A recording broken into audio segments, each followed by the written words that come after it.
As one of the hosts of Guides Tales, I'm fortunate enough to be able to travel to a lot of locations around the country, fish with friends and other guides. One of our most absolute favorite states to go to is Texas. The Gulf Coast of Texas is massive, and the diversity in the fisheries is incredible. In this episode, we are going to show you some of our favorite places and favorite guides in the great state of Texas.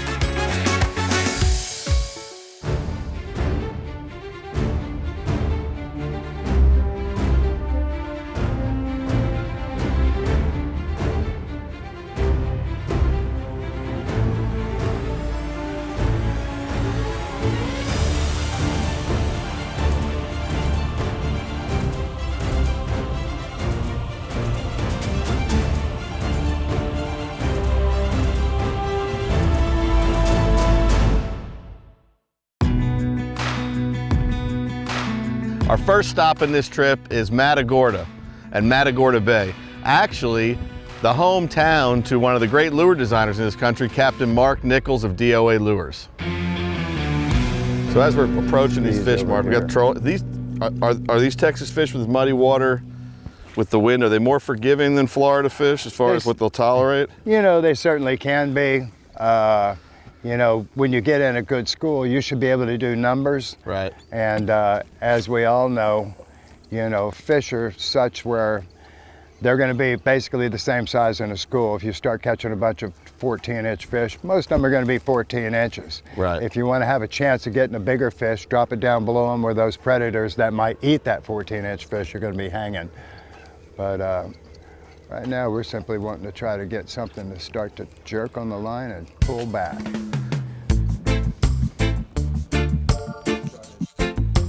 Fish on. Oh, that's a little better one there, buddy.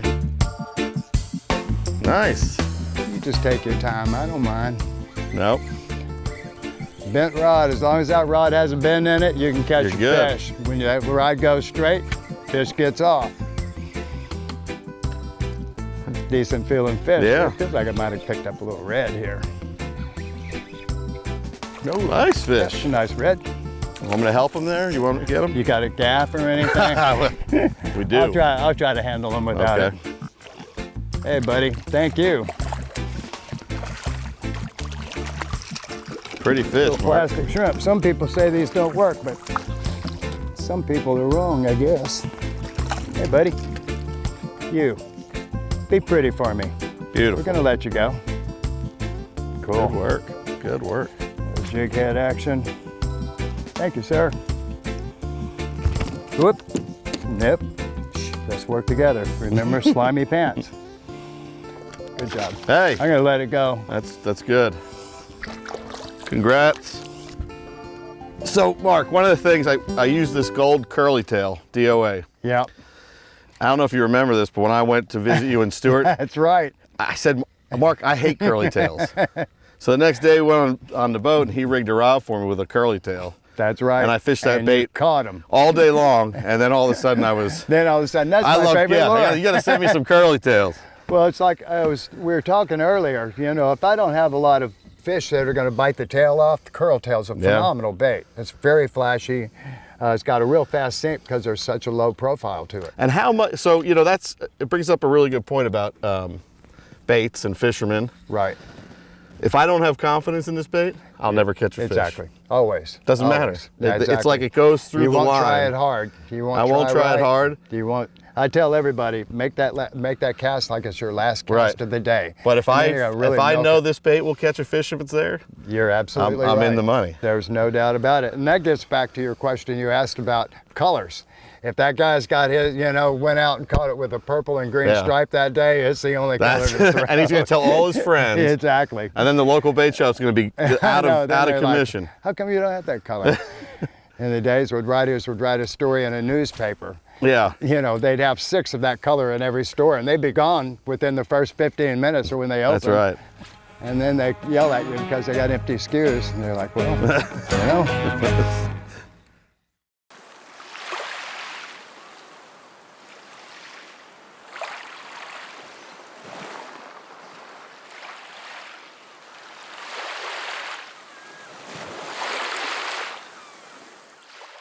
So next on our list, we're gonna head a little bit south and just across the bay to the sleepy little fishing village of Port O'Connor.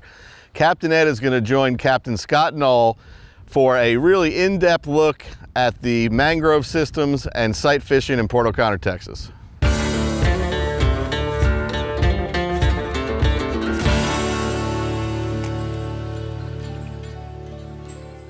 That's a little trout. A little trout. That was a little trout thump on that DOA. I love it. That's like the best thump. I don't care how big they are, small.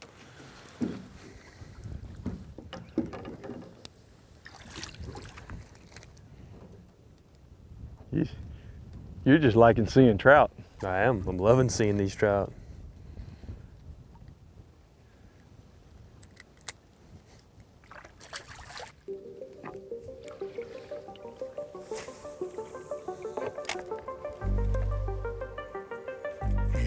There you go. Nice red, baby. Red. All right. Good red. Boy, he was just sitting right off that little mangrove. That's a big one there. Yeah, he's got Good some fish. shoulders, buddy. Beautiful fish, too.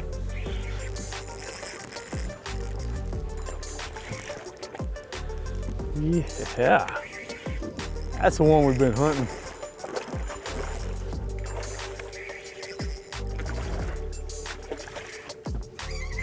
Whoa, get out of here. Under the boat like they all do. Yep.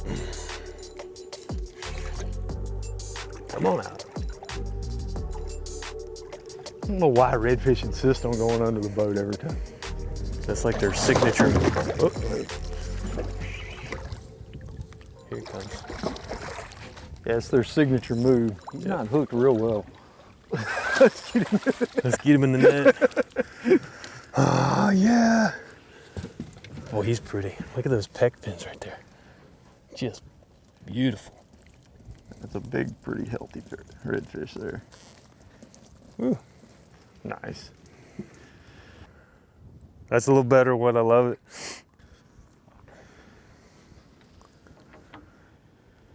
Nice. Boy, he was just barely hooked. Yeah, look at that. I saw that the first time he came by and I was like, oh man. Then he made that little run. Ooh, just in that lip. That's why we call them rubber lips. Yes, sir. Get out of there. There it is. Copper matches his pec fins. Pretty fish. Look at the blue on his tail and everything. Yeah, I love it, man. Thank you, Scott. That was great.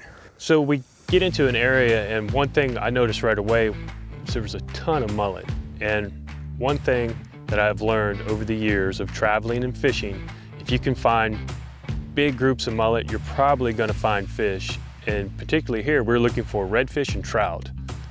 So there was so much bait that as we would push into these creeks, we were actually pushing the bait ahead of us.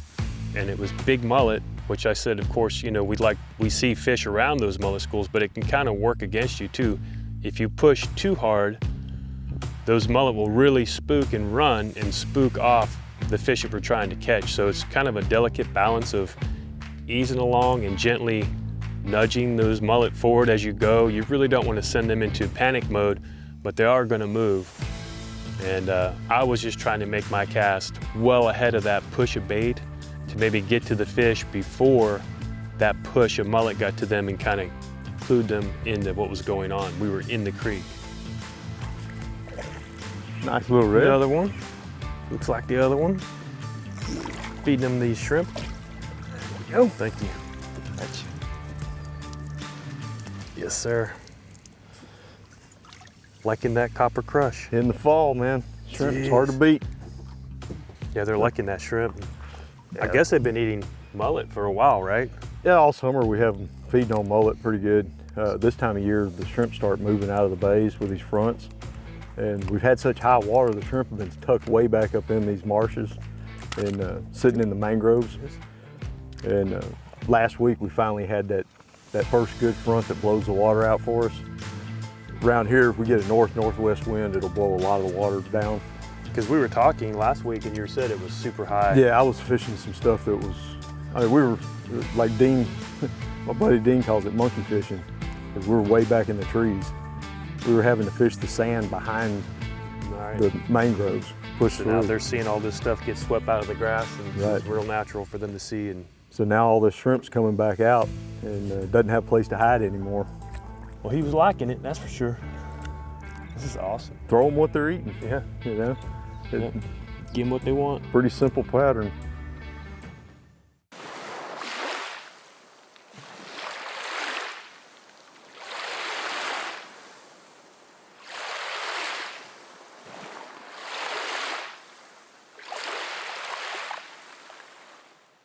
If you're just joining us, we are running the coast in Texas, showing some of our favorite guides, tail stops, and favorite captains in this state. This next spot has been on my personal bucket list for many years, and I finally got to do it this season. The Land Cut, Texas. It is a narrow strip of land that was cut out to create a navigational channel for commerce, but what it did in the meantime was create some of the best habitat for trout and redfish.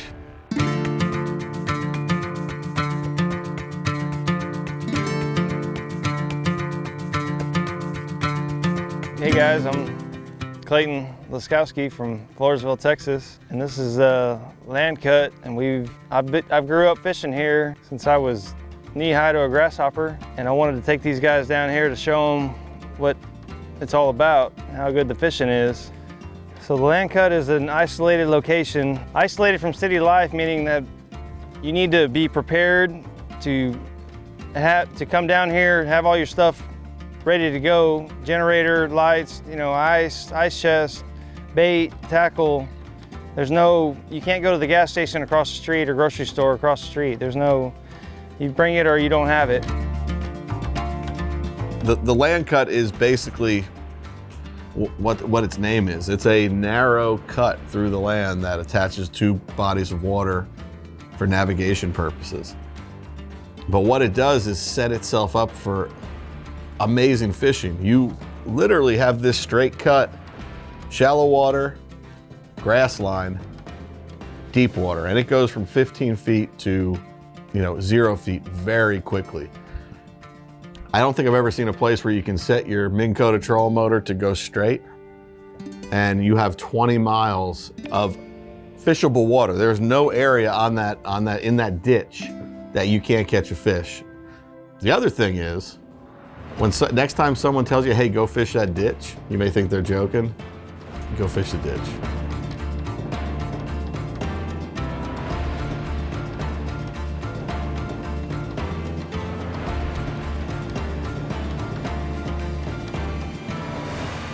Every day is different. Just because it worked yesterday doesn't mean it'll work today or will work 10 minutes from now. So, we had a really good topwater bite.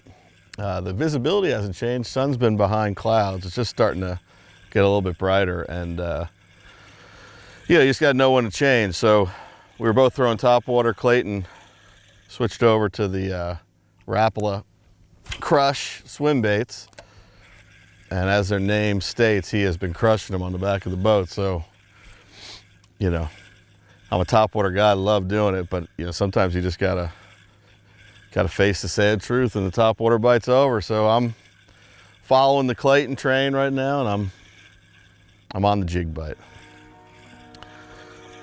I may slip back into a topwater a little bit later just because I'm stubborn like that, but.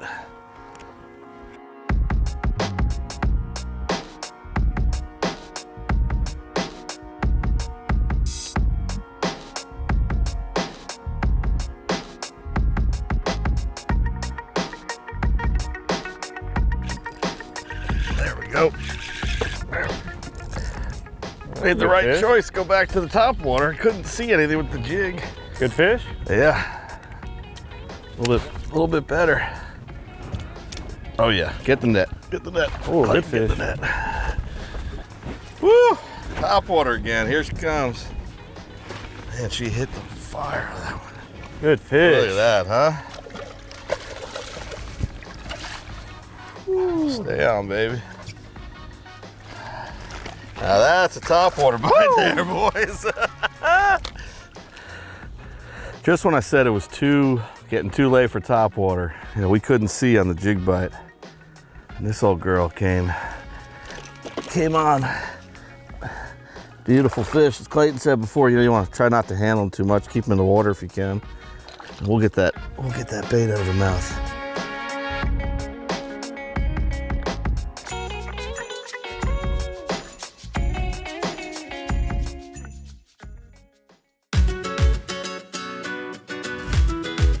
Our last stop has some of the most fantastic guides and fantastic fishing in Texas.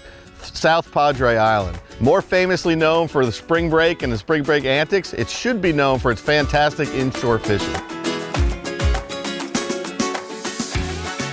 We'll slowly work. We're gonna pull this long drift in here and work these big potholes and hopefully stick a big trout. Yeah. Yeah, we had fun on those redfish. This is something a little bit different. Oh yeah. Kind of. Yeah. If we can't. Different part of the bay. Yeah. You know, and it's a little bonus fishing here. Yeah. Try our chances. We caught so many so quick that we've got this spare time to play around with these big fish, hopefully. So yeah, exactly. See if they want to eat. We've got a little bit of overcast, so this is something that you want to do when it's like this. Target these big trout. They like to eat when it's like this usually. Yeah, things just changed a little bit, so see what happens. Yep, got lots of water in here. These areas, sometimes you can't always get into them. We don't have big tide changes, but you know, depending on whichever direction the wind's coming from, and it all plays a different role, you know, to where you're gonna fish that day. So right now, we've got this southeast wind, and it's pushing a whole lot of water right into this cove here. So it's a good time to get in here, and yeah, we've been in here before where it was basically dry land exposed back there. Yeah. And catching fish. But we'll be able to fish this all the way to the back. Yeah, you can really work everything here. And these trout, you know, they like this thick grass. There's a lot of potholes, but there's also really thick grass where they can lay in and hide from these big mullet. Ambush. Yep. When we left out of Jim's Pier this morning, we ran up the east side, and the east side really has a harder bottom, more firm sand. It stays super clear, and it's a beautiful place to fish. Luis and I both love fishing the east side because it's like the prettiest water in the bay. We did a few drifts, caught plenty of fish, and then we thought we'd try something different. We ran across to the west side, and that's where that bottom transition occurs. So it goes from that hard sand to a little softer, siltier bottom, in which when the wind blows, it gets stirred up and kind of murky, but there's still plenty of life over there. And a lot of times it's even better fishing than the east side. So we thought we would give that a shot to kind of finish up the day and see what we could get into. Yes. Nice. Good one. Ooh, good one. Good one, dude. Yeah. What do we have here, Mr. Head? What do we have here, buddy? See, dude. I'm gonna have to walk back over here. He's probably gonna run. You're okay? Nice redfish. Nice red. Oh yeah, looks good. Good looking redfish. Once he sees us, he's gonna run. Good job. Luis. Thanks, buddy. He was just sitting there. Yeah, we were waiting for that song. Waiting for something big to come along. Yeah, you're okay. You're okay. You're okay. Oh. These reds do what they want until they tire out. Good one, man. Nice looking fish. Yeah. Come on over here.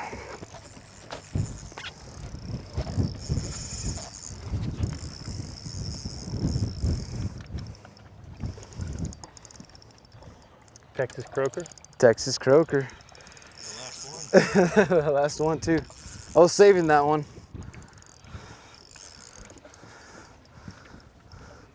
Come on over here, buddy.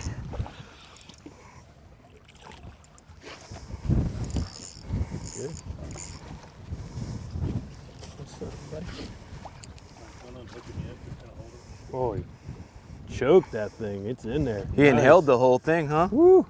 He wanted it. Yeah, he did. Here, these grass flats are so healthy. They got tons of life. Yeah, they're eating good. You so can tell. much food for them. Get a full belly. Yeah.